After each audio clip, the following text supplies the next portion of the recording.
Halo pemirsa JPR TV dari Sabang sampai Merauke, dari Miangas hingga Pulau Rote. Bertemu lagi bersama saya Boda Azari Desa dalam program Kominfo Newsroom.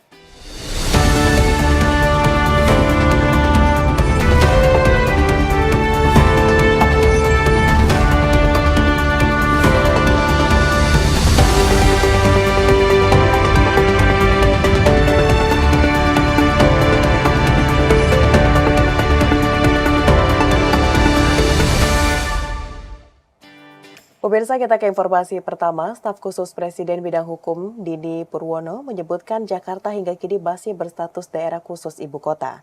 DKI Jakarta tetap sebagai ibu kota negara sampai terbitnya keputusan Presiden tentang pemindahan IKN ke Nusantara.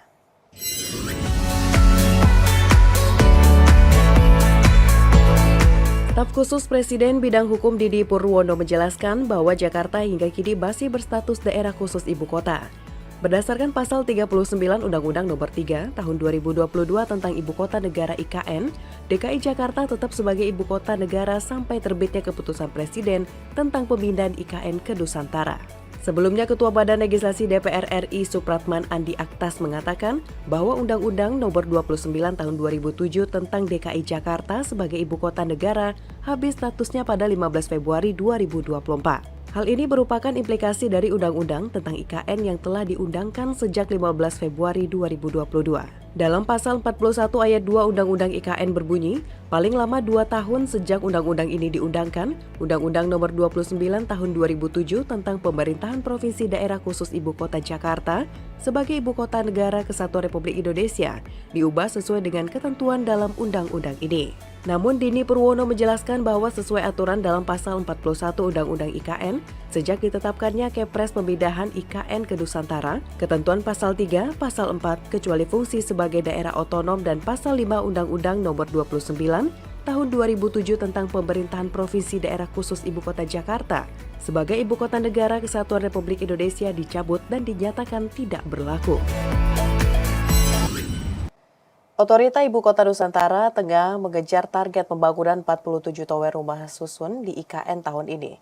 Hal tersebut diikuti dengan kembali digelarnya penjajakan pasar agar meningkatkan minat investor untuk bersedia masuk dalam skema kerjasama pemerintah dengan badan usaha.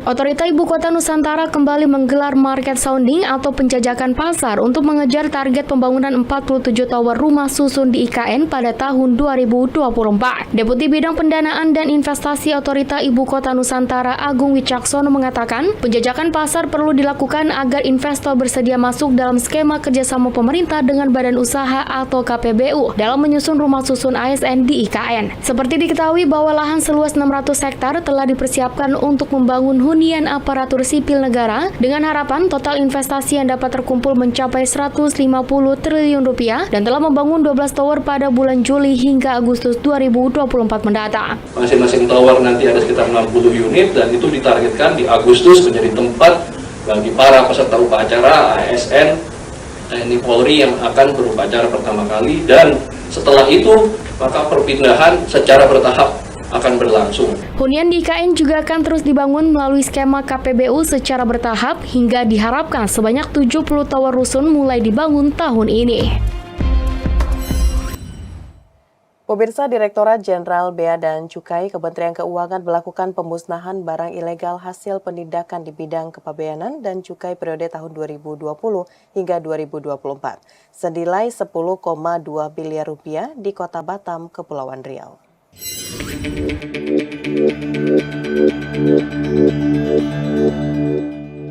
Direktorat Jenderal Bea dan Cukai Kementerian Keuangan melakukan pemusnahan barang ilegal hasil penindakan di bidang kepabeanan dan cukai periode tahun 2020 hingga 2024 senilai 10,2 miliar rupiah di Kota Batam, Kepulauan Riau. Barang ilegal tersebut berasal dari Singapura, Malaysia, Vietnam, dan negara lain di kawasan Asia. Terdiri dari 1.251 unit gawai dan barang elektronik, 344 koli pakaian bekas, 15.209 botol, dan 9.347 kaleng minuman beralkohol hasil tembakau. Selain itu terdapat kelengkapan kapal, kasur, suku cadang mesin, kendaraan, boneka seks, dan lainnya. Direktur Jenderal Bea dan Cukai Askolani mengatakan kerjasama bersama aparat penegak hukum selalu dibutuhkan dalam menjaga pintu masuk Indonesia dari peredaran barang-barang ilegal yang merugikan negara.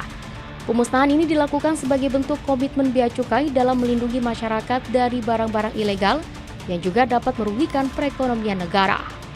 Pemusnahan ini dilakukan sebagai bentuk komitmen Bea Cukai dalam melindungi masyarakat dari barang-barang ilegal yang juga dapat merugikan perekonomian negara. Kalau masih ada kelemahan dan tantangan, modus, strategi tentunya kita perkuat dan kita tentunya kerjasama dengan APH itu menjadi kunci. Sebab kita tahu tantangan 2024 juga menantang, apalagi di tahun 2024 ini di bulan Maret ini kita di Bea dan Cukai ditugaskan oleh pemerintah untuk mengawasi lebih sekitar 600-an komoditi baru. Beralih ke informasi lainnya pemirsa, Kementerian Kelautan dan Perikanan berhasil mengamankan 1 unit kapal asing berbendera Malaysia di wilayah pengelolaan perikanan negara Republik Indonesia 571 perairan Selat Malaka.